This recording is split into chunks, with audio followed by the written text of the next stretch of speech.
DK express पे channel में आपका स्वागत है।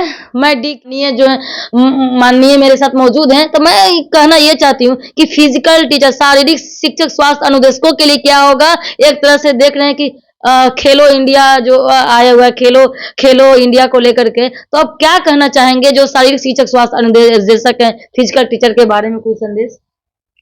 ये फिजिकल टीचर के बारे में इस बार जो हाउस में हम लोगों ने प्रस्ताव रखा था, हम लोगों ने प्रश्न भी रखा था जी भैया, और उसको हम लोगों ने लोगों को बताया भी जी। और फिजिकल टीचर के बारे में डिस्कशन भी होना था, लेकिन विपक्ष के साथियों ने उस पर डिस्कशन नहीं होने दिया। माननीय मुख्यमंत्री जी को लेकर एक मुद्दा बना दिया, झूठ मूठ का एक मुद्दा बनाकर हम लोग का जो शैक्षणिक सेशन था, जो शुक्रवार का सेशन था, वो लोग खा गए। आने वाले समय में अभी पूरा देश जो है फिट इंडिया पर चल रहा है। अभी हम लोग का मिशन है फिट इंडिया, तो फिट इंडिया को प्रमोट करने के लिए फिजिकल टीचर्स की बहाली की गई थी। और फिजिकल टीचर्स का ये डिमांड है कि भाई जब हम लोग फिजिकल टीचर जरूर हैं, लेकिन हम लोग को भी जैसे और टीचर्स का बहाली हुआ है तो उसमें हम लोग को शामिल किया जाए। एक्चुअली जब हम लोग ने सरकार से इसके पहले बात रखी थी तो उसमें नियमावली का हवाला देके सरकार ने ये बात बताया कि भाई जिस नियमावली के तहत हमने उनका बहाली किया था उस नियमावली के तहत हम उनको एडजस्ट किए हुए। लेकिन अब जो है उनका जो डिमांड आया है, उनका कहना है कि फिजिकल टीचर का कहना है कि जब हमसे सारी जगह आप सेवाएं लेते हैं, जैसे कोरोना में आपने सेवाएं ली या अन्य जगह आप सेवाएं ले रहे हैं, जैसे सरकारी शिक्षकों अन्य सरकारी शिक्षकों से आप सेवा लेते हैं, अलग स्टेट भी जाते हैं। हाँ, तो आप जो है कि जब सारी सेवाएं लेते हैं तो हमको उसी तरह से आप हमको प्रमोट कीजिए, आप उस तरह से ट्रीट कीजिए। देखिए उनका ये डिमांड जायज है और हम लोग उनके डिमांड के साथ जो है हम लोग का भी कहना है कि भाई जब फुल टाइम उनका ड्यूटी लेते हैं, जब फुल टाइम उनका ड्यूटी लेते हैं तो फुल टाइम की सैलरी भी मिलनी चाहिए। लेकिन जब आंशिक, आपने कहा नियमावली में हमने उनको आंशिक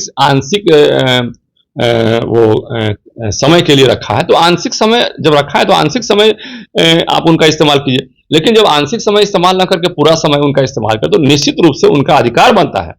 आप जब फुल टाइम स्केल में उनका समय ले रहे हैं तो फुल टाइम का अधिकार बनता है उनका इसमें कहीं भी कोई इसमें निगेटिविटी तो नहीं है जी। और फिट इंडिया का पूरा देश चल रहा है, खेलो इंडिया का पूरा देश में एक मिशन चल रहा है, नरेंद्र मोदी जी का मिशन है कि युवाओं को हम प्रमोट करेंगे। तो कैसे युवाओं को? ठीक है, खेलो इंडिया के माध्यम से बिहार में भी पाटलिपुत्रा में देखने को मिला था ना खेलो इंडिया को लेकर के। तो जो खेलो इंडिया से जो रिलेटेड जो ट्रेनर हैं, जो सिखाते हैं करते हैं, उनका क्या भविष्य, उनका क्या होगा? यानी कि फिजिकल टीचर को भविष्य क्या होगा? अभी तो सिखाएंगे करेंगे। हाँ। अदर स्टेट भैया और अदर डिस्ट्रिक्ट भी जाते हैं तो उनको जो है दिक्कत परेशानी का सामना, होम टाउन तो है नहीं, 8,000 रुपया, तो उसमें कैसे क्या? देखिए सरकार के पास इस तरह का हमने एक प्रस्ताव उन लोगों से मांगा भी था कि एक प्रस्ताव आप दीजिए कि भाई यदि आप यहाँ से बाहर भी जाते हैं आप ट्रेनिंग के लिए, तो आप एक प्रस्ताव दीजिए कि भाई आपका अलग से एडिशनल टीए या अलग से जो है कुछ एक अलग से व्यवस्था होनी चाहिए जो कि आपको जो है हर तरह से हम ये सरकार अपने साथ रखे, तो आप साथ करें। और हम लोग लगातार लगे हुए हैं, तो अभी तक उस तरह का एजेंडा उन लोगों की तरफ नहीं आया। लेकिन हम लोगों ने उनकी मांग को रखा है कि जब पूर्णकालिक उनका समय ले रहे हैं तो पूर्णकालिक वेतन भी दीजिए। आप यदि इलेक्शन ड्यूटी में आप उनको इस्तेमाल करते हैं, प्रोग्राम को भी कुछ हो तो उसमें ड्यूटी सब जगह। तो वही मैंने कहा कि जब इलेक्शन में आप उनका मेला लगता है, पितृपक्ष का मेला जो जब स्टार्ट होता है उसमें भी ड्यूटी सब जगह। हाँ, वही मैंने कहा कि जब उनका पूरा का पूरा समय आप इस्तेमाल करते हैं, जब चाहे पितृपक्ष का मेला की बात हो, चाहे आप जो कोरोना की बात करें, चाहे आप सरकारी सेवाओं की बात करें, तो जब उनका पूरा समय आप लेते हैं तो उनको पूरा वेतन दीजिए। उनका मांग कहाँ से गलत है? गलत तो नहीं मांग हमारे हिसाब से है। तो सरकार को हमने अपनी बात इस बार भी इस पर से डिस्कशन होना था, इस पर डिटेल डिस्कशन होना था, लेकिन हाउस में जो है विपक्ष के साथियों से हम लोग ने आग्रह करते रहे कि भाई हम लोग का शिक्षकों का कुछ मामला है उसको उठाने दीजिए, लेकिन वो लोग एक नहीं माने और वेल में हंगामा करते रहे। हम लोगों ने कहा भाई कि हम लोग की मांग को डिस्कशन को पहले हो जाने दीजिए, उसके बाद वेल में हंगामा कीजिएगा, वॉकआउट करना है जो करना है कीजिएगा। लेकिन चूंकि विपक्ष के साथियों को कोई मतलब नहीं है विकास से, इसलिए उन लोगों ने हम लोग की एक बात नहीं सुनी और जाकर वेल में कूद गए और वहां पर सदन को स्थगित करना पड़ा। दो बार ऐसा हुआ कि सदन स्थगित करना पड़ा जी। अगले सदन में इसका निश्चित हम कहें कि अगले सदन में इस पर फिर से बात होगी, चर्चा होगी और 100% हम जान लीजिए कि यदि आप पूर्णकालिक आप उनका समय लेंगे तो पूर्णकालिक वेतन देना होगा। यानी कि जो है इंतजार का फल जो है मीठा होता है। इंतजार निश्चित रूप से लोग कि हम लोग का कुछ हो। इसी बार डिटेल डिस्कशन होता है, लेकिन इस बार डिस्कशन का मौका नहीं मिला। अगले बार फिर इस पर डिस्कशन करने का हाउस में जब हम लोग का हाउस आएगा हम लोग डिस्कशन करेंगे और डिटेल डिस्कशन करेंगे। तो डिटेल हम लोग बहस करेंगे, हम लोग सरकार से अपनी बात को रखेंगे, सरकार हमारी ही है, लेकिन गंभीरता पूर्वक और मजबूती से बात को रखेंगे। और निश्चित रूप से जब कोई बात को रखा जाता है तो रिजल्ट आता है। जैसे नियोजित शिक्षकों के लिए हम लोगों ने पूरे बिहार में एक एजेंडा बनाया कि भाई जो 17 साल से 12 साल से 15 साल से हमारे बीच पढ़ा रहे हैं उनको सरकारीकरण कीजिए। आम आदमी के मन में परसेप्शन था कि वो पढ़ाते नहीं।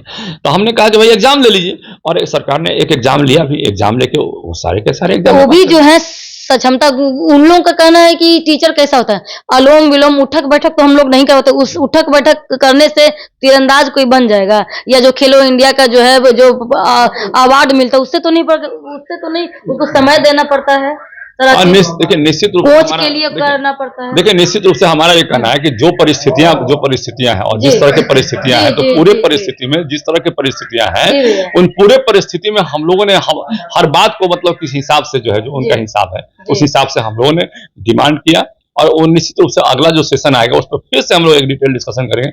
बहुत सारे मामले और भी, जैसे स्वास्थ्य अनुदेशक का मामला है, फिजिकल टीचर्स का मामला है, इसके अलावा और भी गेस्ट टीचर का मामला है, इसके अलावा हमारे और भी पेमेंट का भी मामला बहुत जगह दिक्कत हो रही है। अभी हमने संस्कृत का टीचर्स का पेमेंट का बहुत कई जगह उठाया है कि संस्कृत शिक्षकों का पेमेंट मतलब अपडेट नहीं हो रहा है, उनके साथ जस्टिस होना चाहिए। जैसे अल्पसंख्यक शिक्षकों के साथ जो वहां पर सरकार ने जो एक मतलब कि उसके लिए व्यवस्था को एक ठीक करने का प्रयास किया, तो संस्कृत शिक्षकों का भी व्यवस्था ठीक होना चाहिए। उनके यहाँ भी टीचर्स की जो कमी है, वो टीचर्स की कमी को पूरा करने का सरकार को ध्यान देना पड़ेगा, और सरकार को इस पर पूरा फोकस करना पड़ेगा। इसके अलावा और भी कई मुद्दे, हमारे जो नियोजित शिक्षक हैं, हमारे जो और भी TRE 1, TRE 2, TRE 3 के शिक्षक हैं, जो BPSC के शिक्षक हैं, जहाँ पर कुछ HRA का समस्या है, तो कई समस्याएं अभी भी है जो बाकी रह गई है।